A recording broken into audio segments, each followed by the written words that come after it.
김봉현 전 스타모빌리티 회장이 폭로한 검사 접대 의혹의 첫 공판이 오늘 열렸습니다. 기소 이후 4개월 만에 열린 건데요. 공판 준비 기일이지만 피고인 측과 검찰은 날선 공방을 주고받았습니다. 양지열 변호사와 내용을 정리를 좀 해보겠습니다. 어서 오십시오. 네, 안녕하세요. 자, 2019년 7월로 가야 되는 거죠. 라임 사태와 관련해서 뭔가 로비를 하고 싶은 김봉현 회장. 검사를 소개시켜 주려고 나섰던 검사 출신의 변호사. 예. 그다음에 검사가 세 1, 명. 2, 3, 3명입니다. 이렇게 되면 5명인데 예. 오늘 공판 준비 기일이면 뭐 서로 증거물 같은 거 확인하고 뭐 목록 확인하고 이래야 되는데 벌써부터 5명이냐 7명이냐 막 치열합니다. 그러게요. 일단 검찰이 기소를 하는 거는 이제 5명인 걸 가정을 하고 기소를 했는데 뭐 여러 차례 이 사건이 처음 기소 내용이 알려지면서 논란이 그때도 있었습니다만 참 납득하기 어려운 방식의 계산 방법을 써서 5명이지만 그 중에서 이 제공을 한 측 김봉현 전 회장하고 변호사가 몫을 빼고 또 그다음에 뭐 예를 들어서 뭐 이게 봉사료라든가 아니면 그 밴드 비용 같은 걸 또 제외하고 또 나머지 3명 중에서 몇 시까지 11시까지 술을 마신 사람과 그 이후까지 남은 있었던 사람까지 집에 간 사람들과 남은 사람들 빼서 그래서 결국에는 검사들 3명 중에서는 한 사람만 부정척답 방지법 이른바 김영란법 위반으로 기소를 한 거죠. 그러다 보니까 그러면 그런 지금 사실 구체적인 계산 방법은 정확히는 알려져 있지 않았거든요. 그러다 보니까 말씀하신 것처럼 저게 5명일 때 저런 식으로 계산을 해서 그럼 100만 원 미만으로 떨어뜨릴 수 있었으면 두 사람을 7명으로 늘리면 당연히 나머지 한 사람도 빠져나오겠구나라는 생각을 이게 기소된 피고인 입장에서는 할 수밖에 없는 거죠. 그게 이제 라임 자산운용의 이 부회장하고 또 한 사람이 청와대 행정관 출신 그 둘이 더 있었다고 이제 나중에 더 갖다 붙인 거란 말씀이군요. 그런데 잘 모르겠습니다. 이 법적으로 어떻게 되는지 제가 100만 원어치 쐈다 그럴 때 제가 먹은 거는 쏜 게 아니고 제가 먹었으니까 빼고 사실은 75만 원입니다. 이렇게 하는 게 맞습니까? 먹은 사람 거는 어떻게 계산을 해야 됩니까? 그러니까 사실 이게 원론적으로 따져봤을 때 왜 이런 방식을 쓰냐면 뇌물죄에서는 뇌물 액수를 특정하는 게 필요하거든요. 그러니까 공소장에 적을 때 뭐 100만 원어치의 향응을 대접 뭐 받아라는 식으로 써야 되니까 얼마인지 구체적으로 이 특정하기 위해서 이런 계산 방법을 쓰는 경우들이 있는 건 사실입니다. 그런데 이런 지금 술집 같은 경우는요. 사람을 우리가 뭐 고급 음식점 같은 경우는 한 사람당 얼마 이런 식으로 나누기도 하고 음식점에 가면 1인분에 얼마 이런 거 가격이 매겨지는 것도 있지만 이런 종류의 룸사롱 같은 술집에서 그런 식의 계산법이 가능할까요?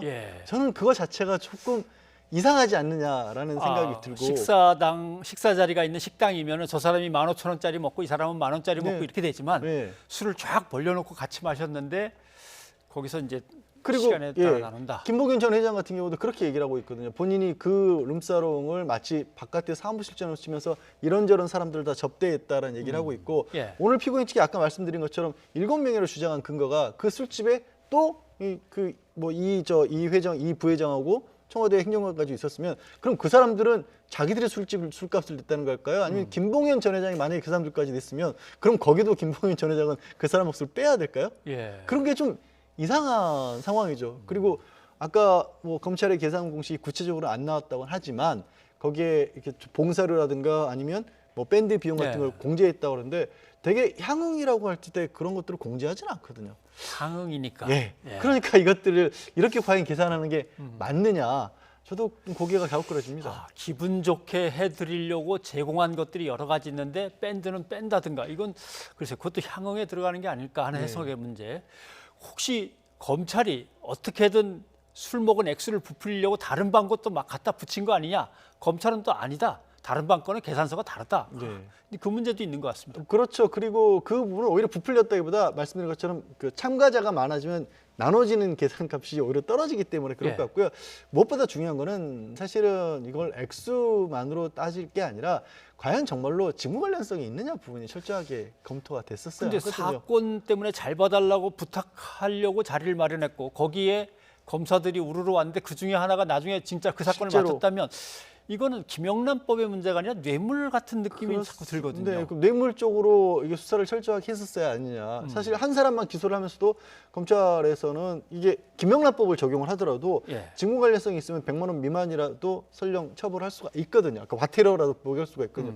그것조차도 어찌 보면 뚜렷하게 가타부타 얘기는 없는 그런 상황이기 때문에 진짜 이게 아무런 직무 관련성 없이 김봉현 전 회장이라는 사람이 그 많은 대한민국 검찰들 중에서 하필이면 실제로 그 수사팀에 포함될 사람을 포함한 검사 3명에게 술 접대를 했겠느냐 이런 궁금증이 남을 수밖에 없는 사건이죠. 예, 알겠습니다. 근데 법무부는 이제 접대를 받은 검사 3명에 대해서 징계 절차를 이제 밟기로 했습니다. 예. 사실 뭐 이거는 액수가 얼마다의 문제가 아니라 그런 자리에 간 것도 물론 징계성이 되기 때문에 나름대로 포함이 될 텐데 징계 수위는 어떻게 나올까요? 지금 얘기 나오는 일단 뭐 직무 배제를 하고 그다음에 뭐 중징계는 불가피하다라는 그런 얘기로서 최소한 정직 이상은 해야 하지 않을까라고 생각이 듭니다. 일단 한 사람만 기소가 됐다고 하더라도 뭐 국민 정서성으로도 그렇고 실제 그 자리에 어떻게 보면 직무와 관련된 부적절성으로 따지고 본다면 기소가 되지 않은 나머지 2사람도 책임을 면하기는 어렵지 않겠습니까? 뭐 기소되고 안 되고의 문제가 아니라 그 자리에 갔다라면 중간에 일찍 나왔더라도 징계로선 근데 이럴 때 또 징계 받을 만큼 딱 받는 게 본인의 앞으로의 어떤 진로를 생각해서도 편할 수도 있습니다. 그럴 수도 있겠지만 또 이게 징계 기록 따라다니는 것보다는 자체가 남는다는 게 오히려 더 불리하다고 생각할 수도 있죠. 예, 자 검찰총장 얘기로 넘어가야 될 것 같습니다.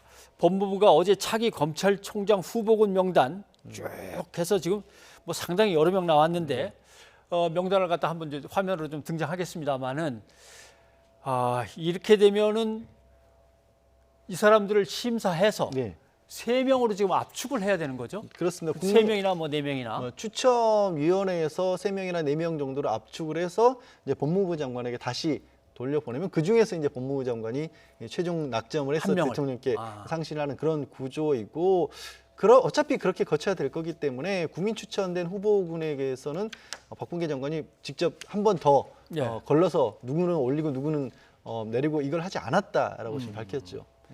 보니까 20기부터 시작해서 한 30기까지 가는데 누가 유력하다고 대충 몇 명 추리시면 어떻게 되겠습니까? 그래서 지금 가장 관심을 끄는 인물은 아무래도 이성윤 서울중앙지검장일 것이고요. 그리고 뭐 전원관 현재 대행이라든가 아니면 기수로 따져봤을 때 김호수 전 법무부 차관, 뭐 양분함 전 고검장 이런 분들의 이름이 언론에는 오르락내리락 하고 있습니다만은 지금 검찰 내에서 해야 될 과제가 있죠. 사실 올해 저는 이 부분이 왜 언론에서는 많이 거론이 안 되는지 모르겠습니다만 올해 들어서 검경 수사권 조정했고 공수처도 출범을 공식적으로 했기 때문에 그럼 검찰이 이 새롭게 출범한 제도들과 발맞춰서 그동안에 어떻게 보면 검찰이 했던 역할과 좀 다른 부분들을 그래서 공판이라든가 이런 쪽으로 더 형사라든가 이런 쪽으로 강화하고 그동안의 지적수사 이런 부분을 축소하는 작업들이 다 안 이루어진 걸로 제가 알고 있거든요.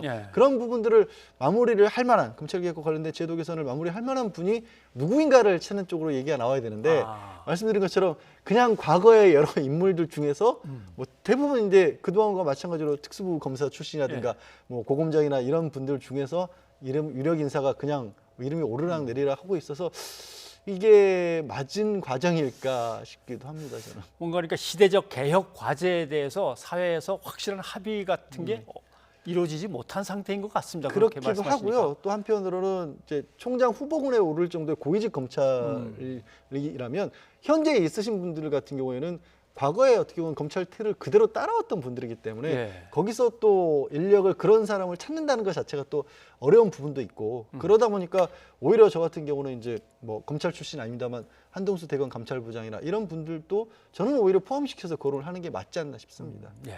자, 이성윤 서울주검장 얘기는 좀 복잡합니다. 서울중앙지검장 얘기는 좀 복잡한데 지금 기소를 할 거냐 말 거냐가 이제 걸려 있습니다. 김학의 전 차관의 출국 금지 관련해서.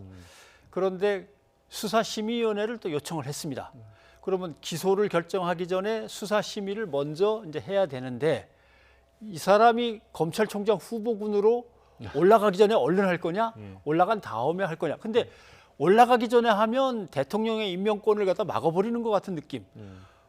올라가는 거 보고합시다라고 하면은 또 수사심의를 갖다가 독립적으로 자율적으로 안 하고 정치적인 눈치를 보는 것 같은 느낌. 이게 어떻게 맞을까요? 그 절차를 무리하게 서두르는 게 오히려 어느 쪽으로 갔든지 간에 뭐 불필요한 오해라든가 아니면 해석을 낳을 수밖에 없는 상황이긴 합니다. 말씀하신 것처럼. 그래도 뭐 시간을 갑작스럽게 내일 모레 당장 있을 이 검찰 추천위원회에 앞서서 수사심의를 내일이라도 개최하자 이렇게 하는 게 오히려 더 무리수로 비칠 거기 때문에 심의위원회는 아마도 총장 추천위원회 후보 추천이 끝난 다음에 이루어지지 않을까 싶습니다. 근데 이제 사람들이 좀 오해하는 건 있는 것 같습니다.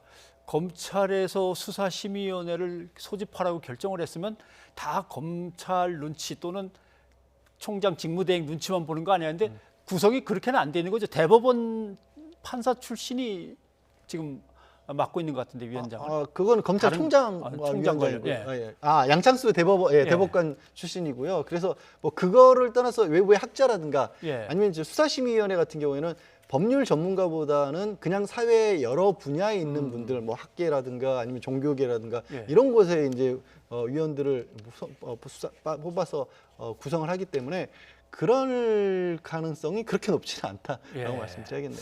아무쪼록 자기들끼리 일정 잡고 이제 그냥 진행해 나가겠죠. 그럼 알겠습니다. 아무튼 뭐 초유의 일이 벌어지는지라고 이제 아까 기사도 있었는데 그건 좀 지켜봐야 될 것 같습니다. 양 변호사님 고맙습니다. 네, 고맙습니다.